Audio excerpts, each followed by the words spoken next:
नमस्कार, मैं हूं सिंपल मारुद्या और आप देख रहे हैं एमडीपी न्यूज़ 24। एमडीपी न्यूज़ 24 की एक खास पेशकश एक मुलाकात में आपका स्वागत है।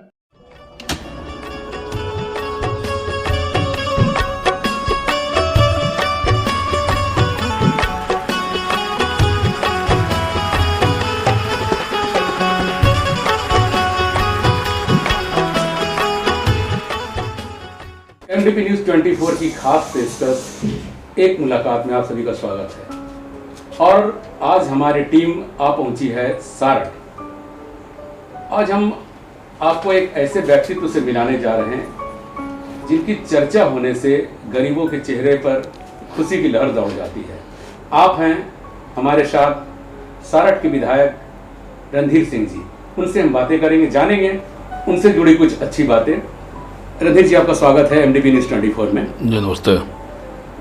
सबसे पहले रणधीर जी, मैं आपसे जानना चाहूँगा कि आप अपने राजनीतिक सफ़र जो आपका रहा है अभी तक का, मतलब स्कूलिंग थोड़ा बताइएगा। स्कूलिंग से लेकर राजनीति का जो सफ़र आपका रहा उसके बारे में आप थोड़ा बता दें। 1991 में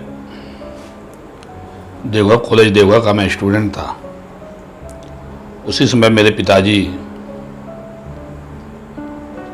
परमात्मा स्वर्गीय सुखदेव सिंह, जो चित्रा कॉलेज में एम्प्लॉय थे, उनकी मृत्यु हो जाती है।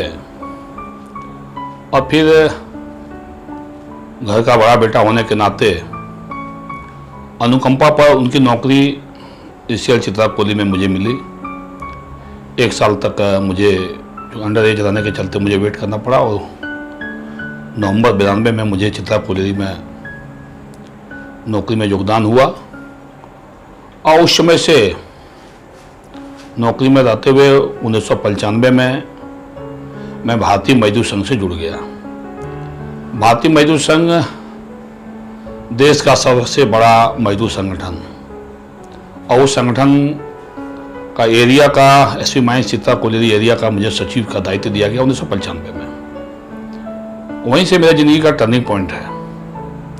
वो मजदूर यूनियन से ना जुड़ते ना आज मैं यहाँ पे होता।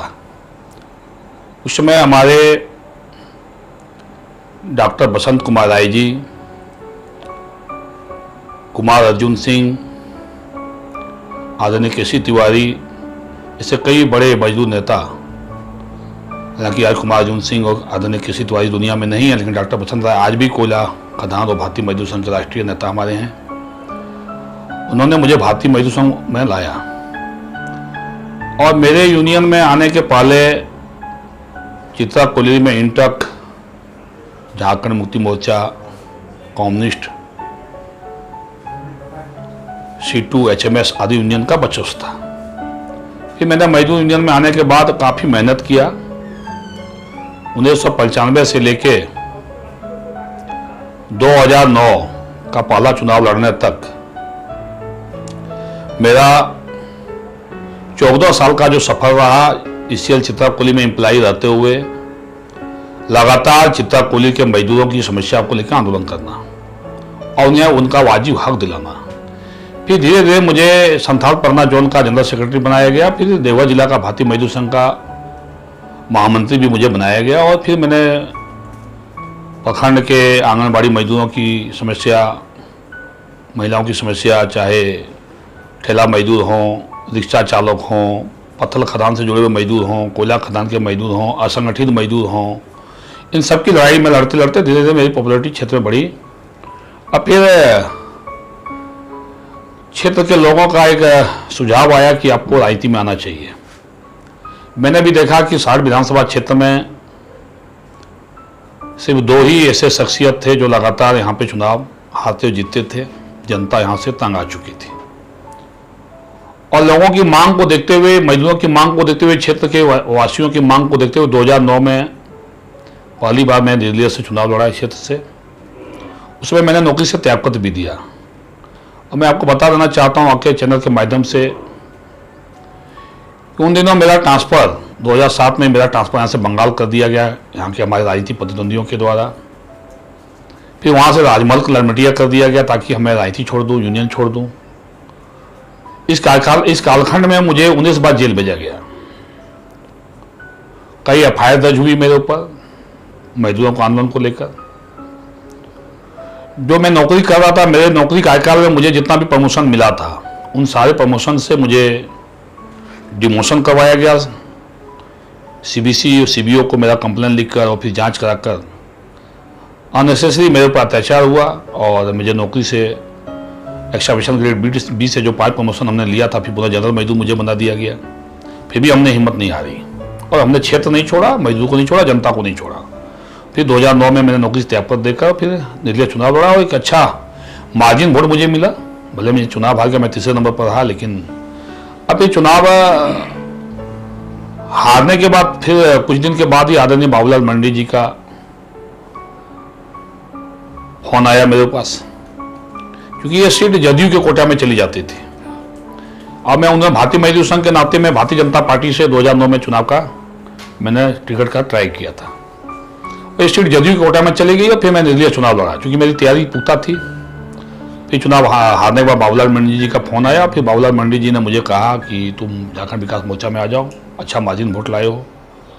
फिर आदरणीय बाबूलाल मंडी जी के कहने पर मैं भी झारखंड विकास मोर्चा में आ गया। अब फिर 2009 से चुनाव हारने के बाद 2014 तक लगातार बिना रुके बिना थके लगातार क्षेत्र की जनता का बेबाक रूप से दिन और रात सेवा करने का हमने पूरी मेहनत करी और 2014 में जनता ने लगभग 62,000 वोट देकर मुझे 14,000 वोटों से चुनाव जिताने का काम किया।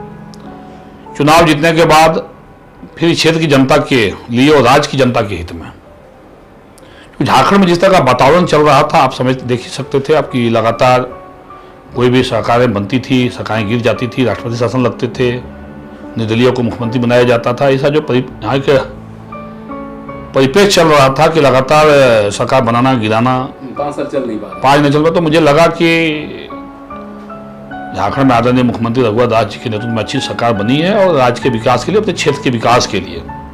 फिर हम लोगों ने 6 विधायक, माननीय विधायक के साथ हम लोगों ने भारतीय जनता पार्टी में उसमें विलय किया और भारतीय जनता पार्टी ने, ऐसा मुझे लगा, भारतीय जनता पार्टी को लगा मुझे किसी पशुपालन सहकारिता मंत्री का दायित्व दिया। फिर चुनाव लड़े दोबारा 19 में भी, और फिर भारतीय जनता पार्टी जनसंघ काल से लेके पहली बार साठ विधानसभा में मेरे नेतृत्व में लगभग 30,000 वोटों से मुझे सफलता हासिल हुई, क्योंकि मैं लगातार 14 में मंत्री बनने के बाद, विधायक बनने के बाद 19 तक क्षेत्र को हमने नहीं छोड़ा। गरीबों के लिए हमें दिन रात हमने मेहनत करी, क्षेत्र में लगातार विकास के काम किए, नए आयाम स्थापित किए। आज़ादी के 70 सालों में इस विधानसभा में जो विकास के काम नहीं हुए थे वो हमने 5 सालों में करके दिखाया। चाहे मॉडर्न डिग्री, एक भी कॉलेज नहीं था, मैंने मॉडर्न डिग्री कॉलेज लाया विधानसभा क्षेत्र में, बनकर तैयार है, जुलाई से पढ़ाई भी चालू होने वाली है। 50,000 लीटर का दूध प्रोसेसिंग प्लांट हमने बनवाया क्षेत्र में। कोल्ड स्टोरेज नहीं था, कोल्ड स्टोरेज बनवाया क्षेत्र में। IITI कॉलेज हमने बनवाया क्षेत्र में, ABITI कॉलेज नहीं था। एक भी ग्रिड नहीं था, आप देखें चित्रा तेलिया में हमने ग्रिड बनाया। 4 पावर स्टेशन बनवाया और 2 ग्रिड की हमने सेंक्शन कराई, पालाजोरी और सारठ, 1,32,000 का 2 ग्रिड सेंक्शन हुआ। इसके अलावा आप देखें तो हमारे विधानसभा क्षेत्र में कई PWD सड़कें, ग्रामीण सड़कों को हमने लगभग 16 सड़कों को हमने PWD में कन्वर्ट कराया। अब जिस भी हमारे विधानसभा क्षेत्र में एरिया में जाएं, आपको PWD सड़कों की जाल बिछाई देगी। सैकड़ों पुल बने, छोटे बड़े पुल मिलाकर, चाहे DMFT से हों, चाहे ग्रामीण विकास विभाग से हों, और कनेक्टिंग रोड REO से अनेक कनेक्टिंग रोड हमने बनवाने का काम किया क्षेत्र में। और 11 बृहद ग्रामीण जलापूर्ति योजना, जो अभी देख रहे हैं, अभी भी आप देखें कि मेरे गाँव में भी पाइप बिछ रहा है, आप देख रहे हैं आप। तो इस तरह से बृहद ग्रामीण जलापूर्ति योजना, आसनबनी बृहद ग्रामीण जलापूर्ति योजना, पड़ुआ बृहद ग्रामीण जलापूर्ति योजना, माठाटांड बृहद ग्रामीण जलापूर्ति योजना, बस्की ग्रामीण जलापूर्ति योजना, पथड्डा ग्रामीण जलापूर्ति योजना, बाड़ा ग्रामीण जलापूर्ति योजना, अलगबड़ा ग्रामीण जलापूर्ति योजना, आराजोगी ग्रामीण जलापूर्ति योजना, ऐसे अनेकों ग्रामीण जलापूर्ति योजनाओं को हमने सेंक्शन कराई। और आज गांव-गांव में पाइप लाइनिंग और पानी टंकी बनने का काम हो रहा है। DMFT से हमने मिनी ग्रामीण जलापूर्ति योजना में सैकड़ों गांव में पानी पहुंचाने का काम किया। आदरणीय मुख्यमंत्री, पूर्व समय के मुख्यमंत्री आदरणीय रघुवर दास जी के द्वारा मुख्यमंत्री जल नल योजना के माध्यम से गांव-गांव में छोटे छोटे नलकूप लगवाने का काम हुआ, हजारों चापाकल लगाए गए। और पूरे विधानसभा की बिजली व्यवस्था, मेरे विधायक बनने के पहले इस विधानसभा में मुश्किल से 6 घंटा बिजली रहती थी। आज मेरे विधानसभा क्षेत्र में किसी भी चौक में आप चले जाएं, आपको 22 से 24 घंटा बिजली मिलेगी आपको। ये मेरे 5 साल के कार्यकाल का देन रहा और फिर उसके चलते जनता ने मुझे रिकॉर्ड वोट से यहाँ चुनाव जिताने का काम किया और फिर इस बार चुनाव जीतने के बाद फिर दिन रात जनता की सेवा में मैं लगा हूँ। सर, आप अपना राजनीतिक ग्रुप किसे मानते हैं सर? देखिए, राजनीतिक गुरु उस समय हमारे भारतीय मजदूर संघ में लाने वाले आदरणीय डॉक्टर बसंत राय जी, जो हमें मजदूर यूनियन में लाए, और फिर हमें आदरणीय बाबूलाल मंडी जी ने मुझे पहली बार यहाँ से झारखंड विकास मोर्चा से टिकट दिया, वो भी हमारे राजनीतिक गुरु हैं। और आदरणीय रघुवर दास जी ने मुझे मंत्री बनाया, वो भी हमारे राजनीतिक गुरु हैं। तो मैं अपने आदरणीय बाबूलाल मंडी जी और रघुवर दास मेरे दोनों आदर्श हैं। एक प्रश्न जब होता है, ऐसा ही देखा जाता है अक्सर कि जब कोई विधायक जीतने के बाद विपक्ष में चला जाता है, यानी उनकी सरकार नहीं रहती, तो अधिकतर वो शिथिल पड़ जाते हैं। लेकिन इसके उलट आप ऐसे कार्य कर रहे हैं, अभी जो चल रहा है कोरोना का ये संक्रमण काल, आपने एक अद्भुत मिसाल पेश की है। इसके पीछे उद्देश्य क्या है? देखिए, मैं इतना ही कहना चाहता हूं कि अभी साड़ विधानसभा क्षेत्र का जनप्रतिनिधि होने के नाते और साड़ विधानसभा क्षेत्र की जनता ने जो मुझे मैंडेट दिया है, आज़ादी के बाद पहली बार कोई विधायक 30,000 वोटों से यहाँ जीता है, वो भी भारतीय जनता पार्टी से। और इतने बड़ा मैंडेट मुझे मिला, तो अब हम सभी के जीवन काल में, आप हों चाहे मैं हूं, चाहे इस देश के नागरिक हों, चाहे समाजसेवी हों, बुद्धिजीवी हों, चाहे जनप्रतिनिधि हों, एक कोरोना वैश्विक महामारी जो आज कोविड-19 की लड़ाई आई है हम लोग के जीवन में, ये मुझे लगता है कि हम लोग की जिंदगी में और इससे बड़ा और कोई महामारी नहीं आने वाला है। ये जो मानव जीवन हम लोग को प्राप्त हुआ है इस जीवन में, इससे बड़ा संकट देश पर नहीं आने वाला है। और संकट की घड़ी में अगर मैं अपनी विधानसभा क्षेत्र की जनता के लिए कुछ न कर पाऊं, तो फिर ऐसे जनप्रतिनिधि रहने से कोई शोभा नहीं रहता। तो इसलिए मैंने कहा कि मेरे जो जितने भी हमारे समाजसेवी हैं, व्यवसायी हैं, बिजनेसमैन हैं, एक से एक हमारे सहयोगी हैं, सबसे सहयोग लेकर एक बड़ा प्रकल्प की हमने शुरुआत करी। और आप देखें, विधायक राहत सामग्री के माध्यम से आज 4 अप्रैल से लेकर आज 9 तारीख तक इस विधानसभा क्षेत्र के 32,800 से ज्यादा परिवारों तक हमने राशन पैकेट पहुंचाने का काम किया। 1 लाख से ज्यादा हमने मास्क वितरण करवाए हैं और लगभग 29,000 सैनिटाइजर वितरण हो चुके हैं और लगातार 44,93,000 रुपया मजदूरों के खाते में भिजवाने का काम किया, प्रवासी मजदूरों के खाते में। और लगातार जो भी मजदूर हमारे बाहर फंसे हैं उन्हें लाने के लिए लगातार राज्य सरकार से हो, जिला प्रशासन से हो, केंद्र सरकार से हो, सारे प्रशासनिक पदाधिकारियों से लगातार मैं संपर्क स्थापित कर, हमारी कंट्रोल रूम चल रही है, कंट्रोल रूम में हमारे लोग लगे बैठे हुए हैं। और आप देख रहे हैं लगातार हम लोग जब तक इस लड़ाई को जीत नहीं लेते तब तक ये प्रकल्प और सेवा का कार्य जारी रहेगा। चूंकि साड़ विधानसभा क्षेत्र में मैं जो राजनीति में मैं आया हूँ, सेवा की भावना से आया हूँ, बिल्कुल सेवा के भाव से मैं काम कर रहा हूँ। आगे भी ये अभियान जारी रहेगा। जहाँ तक रहा विपक्ष की बात, तो मन में अगर दृढ़ इच्छा शक्ति हो तो सत्ता विपक्ष कोई मायने नहीं रखता है। अब सत्ता में हो चाहे विपक्ष में हो, ऐसा नहीं है कि हम अगर हमारी सत्ता नहीं है तो सरकार हमारी बातें नहीं सुनेगी। हम देखें, आदरणीय मुख्यमंत्री रघुवर दास जी मुख्यमंत्री थे, विपक्ष के विधायक चाहे सत्ता पक्ष के विधायक जो भी समस्या बोलते थे वो सुनते थे। आज आदरणीय मुख्यमंत्री हेमंत सोरेन जी हों, कोई भी समस्या हम लोग बताते हैं तो त्वरित गति से वो हम लोग की बातों को संज्ञान में लेते हैं। तो इसलिए कहीं कोई फर्क इसमें नहीं आता है कि सत्ता में हम हैं या विपक्ष में हैं। काम करने का जज्बा होना चाहिए, जुनून होना चाहिए। जुनून होता है तो हर काम में सफलता मिलती है। हाँ, परेशानियां हो सकती है, लेकिन मन में दृढ़ इच्छा शक्ति हो, मन में सेवा की भाव हो, अच्छी भावना हो तो सफलता मिलती है। और मुझे सफलता मिल रही है विधानसभा में। अभी सर इसी संकट काल में झारखंड सरकार जिस तरह कार्य कर रही है, उनकी जो कार्यशैली है, आप कहाँ तक उनसे सहमत है? आप पूरे सेटिस्फाइड है उनके कार्यों से जो सरकार कर रही है अभी? ये सरकार के जो कार्य चल रहे हैं, सरकार जो चाहे केंद्र सरकार के द्वारा जो लगातार राहत सामग्री आ रही है, चाहे आदरणीय प्रधानमंत्री नरेंद्र भाई मोदी जी के द्वारा आप देखें प्रधानमंत्री किसान सम्मान योजना का 2,000 रुपया का खाता में किसानों के खाते में पैसा गया हो, चाहे प्रधानमंत्री जनधन योजना का 67,000 परिवारों के खाते में पैसा गया इस राज्य में। इसके अलावे खाद्य आपूर्ति एक्ट के तहत जो लगातार 1,61,000 मीट्रिक टन तक राशन भारत सरकार ने दिया राज्य सरकार। और राज्य सरकार के द्वारा जो लगातार राहत के काम राज्य सरकार के द्वारा उन सारी चीज़ों को जनता तक पहुंचाने का काम राज्य सरकार कर रही है। और राज्य सरकार भी लगातार, मैं मुख्यमंत्री जी को भी बधाई देना चाहता हूँ, लगातार वो मेहनत कर रहे हैं और काफ़ी अच्छा वो काम कर रहे हैं। लेकिन थोड़ी सी शिकायतें हैं। अभी जो मजदूर बाहर से आ रहे हैं मैं आपके चैनल के माध्यम से आदरणीय मुख्यमंत्री जी को सजेशन देना चाहता हूं कि जो हमारे इस देश के जो हॉट स्पॉट इलाके हैं, हॉट स्पॉट इलाके से जो मजदूर हमारे झारखंड राज्य में आ रहे हैं, उन्हें सीधे होम क्वारंटाइन जो करने की जो सरकार ने जो निर्णय लिया है, ये कहीं ना कहीं कोरोना पॉजिटिव की संख्या को बढ़ाएगी। तो मैंने कल भी जिला के उपायुक्त से को भी कहा था, कल सूरत से ही हमारे यहाँ के 20 मजदूर आए, उन्हें होम क्वारंटाइन भेज दिया गया। तो मैंने कहा कि कम से कम जो हॉट स्पॉट इलाके हों, रेड जोन जो इस देश के हों, वहाँ से जो मजदूर आ रहे हैं उन्हें होम क्वारंटाइन में भेज के कम से कम उनका सैंपल जांच करके क्वारंटाइन सेंटर पर उनको रखें, और सैंपल जांच आने के बाद अगर उन्हें नेगेटिव मिलता है तभी उन्हें होम क्वारंटाइन में भेजें आप। बाकी जो रेड जोन नहीं है वहाँ से जो मजदूर आते हैं उन्हें होम क्वारंटाइन में आप स्क्रीनिंग करके भेज दें। तो यहाँ ये सरकार ने गलत निर्णय लिया है, क्योंकि हर जगह पे आप देखें तो हर प्रखंडों में 6-7 क्वारंटाइन सेंटर बनाए गए हैं। आज उन क्वारंटाइन सेंटर खाली पड़े हुए हैं।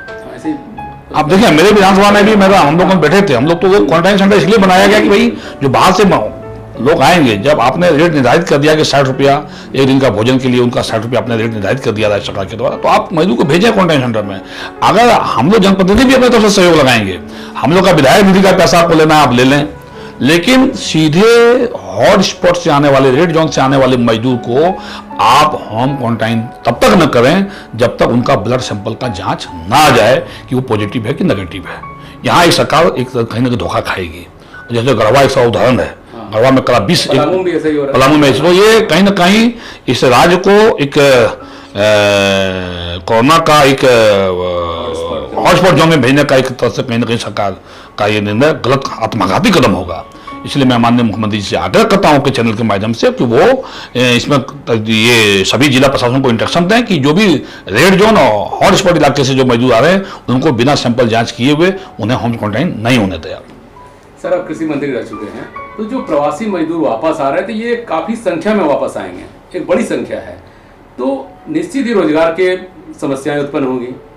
तो आपके विचार सर, उन लोगों को कृषि की ओर जाना चाहिए, कृषि कार्य में वो मजदूर लगे, या फिर अन्य रोजगारों के और मतलब कि वो जाएं?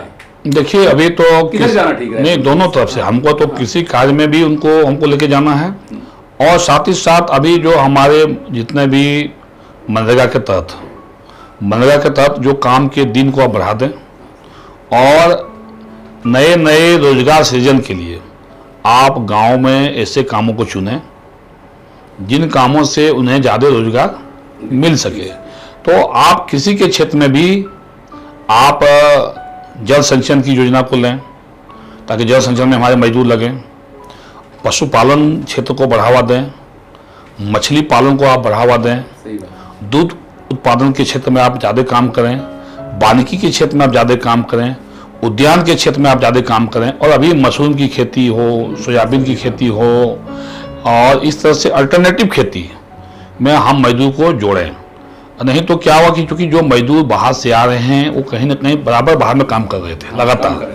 अब इस राज्य में जो राज्य सरकार के पास डेटा है 7-7.5 लाख राज्य सरकार के पास डेटा है, लेकिन वो डेटा सरकार का अधूरा है।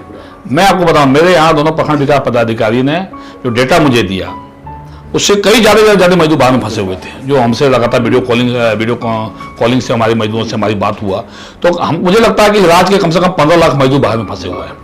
और ये सब मजदूर जब आएंगे तो निश्चित रूप से अब जो है सो काफ़ी ज़्यादा गांव में बेरोजगारी फैलेगी, तो हमको समस्याएं भी उत्पन्न हो। हाँ, तो निश्चित रूप से सरकार को अल्टरनेटिव काम के लिए, रोजगार सृजन के लिए सरकार को उपाय कृषि के साथ साथ पशुपालन, वानिकी के साथ साथ और मनरेगा के तरफ ज़्यादा काम को आपको सृजन करना पड़ेगा। और तभी आप, नहीं तो फिर मजदूर को आप जो है सो बैठा के एक मानदेय टाइप का आप कुछ को दें, ताकि जो भी मजदूर इसे चिन्हित करके कि भाई हमारे पास अगर 10 लाख मजदूर बाहर से आए हैं और भी यहाँ के जो मजदूर हैं उन्हें आप रोजगार नहीं दे सकते हैं, तो कुछ खाते में उनके पैसे भेज दें आप। अब मुझे एक साल विकास से काम ना हो, मैं कह रहा हूँ 1 साल अभी 2020 ये जीवन बचाने का साल है। मजदूरों को, ग्रामीणों को, जो हमारे किसान हैं उनको कैसे जिंदा रहें, इस दिशा में सरकार अपने फंड को खर्च करे, और विधायक निधि के भी जो पैसे हैं और भी जो पैसे हम लोग के हैं, वेतन भी हम लोग का है, वो सब पैसा आप ले लें, हम लोग देने के लिए तैयार हैं, ताकि इस तरह से हम किसी भी तरह से इस 2020 तक इस राज्य को, इस देश को हम बचा लेते हैं। फिर आने वाला समय झारखंड का है, भारत का है। सर, आप जब जीत कर आए थे इस चुनाव में, तो आते ही आपके एक बयान को लेकर काफी हड़कंप मचा था। तो सर यह क्या आप अति उत्साहित थे, काफी उत्साह थी जीत की, या फिर इसके पीछे कुछ और बातें थी? देखिए, मैं कोई भी बयान, कोई भी राजनीतिक कार्य करता हूँ, कोई भी बयान में अति उत्साह में नहीं देता हूँ, और हर बयान के पीछे कोई तथ्य होता है। अगला को लगता है, मेरे राजनीतिक विरोधी को लगता है कि ये बयान दिए हैं तो इस बयान में क्या बात है, उन्हें एक तरह से लगता है वो दुष्प्रचार करते हैं। मैं आपको बता, मैं 2014 में जब विधायक बना, और 2014 से लेकर 2019 तक मैं कभी जात पात नहीं किया। हर जाति, हर समुदाय के लोगों के यहाँ विकास हमने किया, हर समाज का हमने विकास का काम किया, काफी तेजी से विकास का काम किया। आप विधानसभा में जाएं, हर समाज में, आपको चाहे अल्पसंख्यक समाज हो, चाहे मुस्लिम समाज हो, क्योंकि हमारे यहाँ अल्पसंख्यक में हमारे ईसाई भाई यहाँ अल्पसंख्यक में आते हैं, हमारे यहाँ मुस्लिम भाई अल्पसंख्यक नहीं है, और इस देश में भी मुस्लिम भाई अल्पसंख्यक अब नहीं रहे। जब 30 करोड़ मुस्लिम है तो बहुसंख्यक हैं, उन्हें अल्पसंख्यक करके हम अगर कहें कि मुस्लिम भाई अब देश में अल्पसंख्यक हैं, तो कहीं ना कहीं ये देश के साथ अन्य समाज के जो अल्पसंख्यक हैं उनके साथ है। ये अल्पसंख्यक हम कहेंगे तो हमारे यहाँ सिख अल्पसंख्यक हैं, हमारे यहाँ ईसाई भाई अल्पसंख्यक हैं, पारसी अल्पसंख्यक हैं, बौद्ध अल्पसंख्यक हैं। अब हम कहें हिंदू अल्पसंख्यक है तो कोई नहीं मानेगा, हम कहें मुस्लिम अल्पसंख्यक है कोई नहीं मानेगा। मेरे विधानसभा क्षेत्र में मुस्लिम अल्पसंख्यक नहीं है, बहुसंख्यक हैं, हिंदू भी हम बहुसंख्यक हैं। तो हमारे यहाँ हमने कभी जात पात नहीं किया, सबका हमने काम किया। और जब चुनाव आए तो बाहर से लोग आए, यहाँ बाहर से लोगों ने आके यहाँ फतवा जारी किया और हमारे वोटर को प्रभावित किया, और एक मास वोट मुझे चुनाव हराने के लिए एक साइडेड हुआ। मुझे मेरे आत्मा में तकलीफ हुआ, और मुझे ये चीज का एहसास था चुनाव में ही कि बाहर से लोग आ रहे हैं, मेरे वोट को प्रभावित कर रहे हैं। लेकिन मेरी तैयारी इतनी पुख्ता थी कि मैं जितना वोट वो प्रभावित करेंगे उतना वोट से हम जीतेंगे, ये मेरा लक्ष्य था, और हम उतना वोट से जीते। जितना वोट प्रभावित किए उतना वोट से हम जीते। और हमने इसीलिए कहा क्योंकि हमारे विधानसभा क्षेत्र में 2 ऐसे समाज हैं, जिस समाज से मैं आता हूं और एक समाज, दोनों समाज यहां चाहता है कि हम लोग जिसको चाहेंगे वही विधायक बनेगा। इस परिपाटी को हमने तोड़ा, इसलिए हमने कहा। ऐसा नहीं कि उन समाज का वोट नहीं मिला, ऐसा नहीं है। मैं जिस समाज से आता हूं उस समाज से मुझे 15,000 वोट मिला, उन समाज से भी मुस्लिम भाई समाज से भी मुझे अच्छा खासा वोट मिला, 3,000 लोगों वोट मिला। लेकिन हमने इसलिए कहा कि जो मुझे वहां जितना मुझे वोट मिलना चाहिए था, या मेरे समाज से जितना मुझे वोट मिलना चाहिए था, वहां जितना हमने काम किया, बाकी समाज ने मुझे वोट दिया, 2 समाज ने तो हमको उस हिसाब से वोट नहीं दिया। तो हमने कहा इसको अभी हम आपको एहसास नहीं कराएंगे तो फिर आगे अभी एहसास हमने कराया, अभी आगे चुनाव में देखेंगे, बाकी चुनाव में देखिए दोनों समाज का वोट कैसे बढ़ता है, बढ़ेगा। क्योंकि अभी तो हम काम कर रहे हैं, अभी तो हम चावल बांट रहे हैं, राशन दे रहे हैं, हर समाज को दे रहे हैं। आज जो उन्होंने वोट लिया वो कहाँ है? आज कहीं मैदान में है क्या? आज कहीं कोई मैदान में आ रहा है सारे विधानसभा क्षेत्र में? भाई आपने वोट लिया, आप 62,000 वोट लाए, आप 25,000 वोट लाए, तो आप अभी कुछ तो सेवा चलाओ। आज हम विधायक नहीं रहते तो भी हम सेवा करते, जब नहीं थे तभी हमने सेवा किया। 2009 में हम चुनाव हार गए थे, 2009 से 2014 तक उसी गति से सेवा का प्रकल्प जारी था। ऐसा नहीं कि हम जनप्रतिनिधि जीते चुनाव तभी जनता सेवा करने की जरूरत नहीं है। जब सेवा का कार्य हमने अपनी जिंदगी में बीड़ा उठाया तो उसके लिए सत्ता या विपक्ष या कुर्सी में रहना जरूरी नहीं है, उसके लिए सेवा का मन में भावना होनी चाहिए। तो हमारे आज जो विरोधी यहाँ राजनीति करते हैं, आज कहाँ है मैदान में? अब कुछ तो नहीं चला रहे प्रकल्प, अब हम कहाँ क्या कर रहे हैं उसको वो टांग खींचने का काम करते हैं। अब उनका इतना ही जिंदगी बचा है, जिंदगी का मकसद बचा है। तो ऐसे भाइयों से मैं कहना चाहता हूँ, मैंने किसी भी समाज के भावना को ठेस पहुंचाने का काम नहीं किया। बस मेरा एक मन में था कि भाई हमने जितना सेवा किया उस नाते हमको लोग धोखा दिए, इसलिए हमने वो बातें को रखी। आज आपके चैनल के माध्यम से अब देखें, मैं विधायक सारे विधानसभा क्षेत्र का हूँ, लेकिन मैं पूरे मधुपुर अनुमंडल देखें, पूरे मधुपुर अनुमंडल, चाहे मधुपुर विधानसभा क्षेत्र हो, चाहे जमथरा विधानसभा क्षेत्र हो, चाहे देवघर विधानसभा क्षेत्र हो, जलमंडी विधानसभा, जो भी अब लोग हमारे संपर्क में आते हैं उनका मैं सेवा करता हूँ। मधुपुर क्षेत्र में भी मैं लगातार मधुपुर वासियों के लिए मैं हमेशा सुख दुख में रहता हूँ और आगे भी रहूंगा। मेरे मन में कोई भावना नहीं है कि मैं शहर का जनप्रतिनिधि हूँ, सारे विधानसभा की जनता मुझे तो शहर का ही जनता का सेवा करूंगा। मेरे संपर्क में जो भी आएंगे, जो भी मैं जब सेवक हूँ तो सेवा की भावना कहीं भी कर सकता हूँ और आगे भी ये जारी रहेगा, ये प्रकल्प जारी रहेगा। अंत में सर, अपने विधानसभा वासियों के लिए एक संदेश, इस कोरोना संक्रमण के काल में एक संदेश सर विधानसभा वासियों के लिए। देखिए, तमाम हमारे विधानसभा की जनता के साथ साथ हम मधुपुर अनुमंडल की तमाम जनता, आम जनों से मैं निवेदन करता हूं कर जोड़कर कि आप लॉकडाउन का पालन करें, सोशल डिस्टेंसिंग का हमेशा पालन करें और कोरोना की इस लड़ाई में जो जहां हैं, आपसे जितना अगल बगल में अगर कोई भूखा है तो आपके घर में खाने का सामान है तो उनको जरूर मदद करें, सेवा की भावना से काम करें। परमात्मा ने जो शरीर दिया है ये सेवा के लिए दिया है। मानव जीवन बड़ा अनमोल है, ये मानव जीवन बड़ा मुश्किल से मानव जीवन प्राप्त होता है। इस जीवन में आकर आप सेवा का कार्य नहीं किए, परमात्मा का काम नहीं किए, गरीबों, असहायों को, पीड़ितों, शोषितों को, दलितों की सेवा आप नहीं किए तो ये जीवन बेकार है। इसलिए परोपकार मानव जीवन का सबसे बड़ा कर्तव्य है और आज मानव जीवन का सबसे बड़ा कर्तव्य दिखाने का समय आया। इसलिए मैं हमारे सारे विधानसभा क्षेत्र वासियों से भी मैं कहना चाहता हूं, लगातार सेवा की भावना के साथ सोशल डिस्टेंसिंग का पालन करते हुए आप लोगों की सेवा में लगें और कोविड-19 की लड़ाई में आदरणीय प्रधानमंत्री नरेंद्र भाई मोदी जी के नेतृत्व में इस जंग को हम लोग जीतेंगे। बहुत बहुत सभी को धन्यवाद, नमस्कार, जोहार, भारत माता की जय। बहुत बहुत धन्यवाद सर। तो ये थे हमारे साथ बेबाक अंदाज में बात करने वाले रणधीर सिंह जी। वो कहते हैं ना कि कार्य ऐसा करो कि दुश्मन भी वाह वाह करे। मैं संजय सिंह अपने सहयोगी कन्हैया श्रीवास्तव और मिनहाज राही के साथ साठ विधानसभा से, धन्यवाद।